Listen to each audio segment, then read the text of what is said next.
Today is the only Eid of the one whose fasting God has accepted and thanked for his vigil. Today is the day that God made a holiday for you and made you worthy of it. Muslims have only 4 Eid: Fitr, Kaban, Gadiya and Friday. Eid al Fitr is celebrated in many countries and is a day of joy and happiness. When the third day of Shawwal arrives, a herald calls out, "Hurry to your abode, for this day is a day of reward."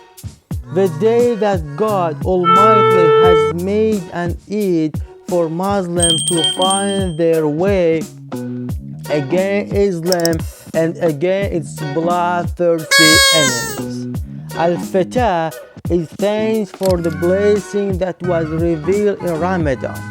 It's picking fruit that comes from nature.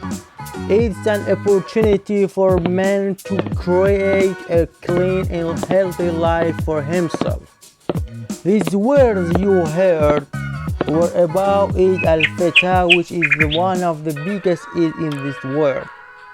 And I congratulate all of you on this day. I hope you always smile.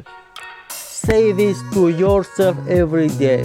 My value has nothing to do with other people's opinion. I am Ali and this is Double Hope channel.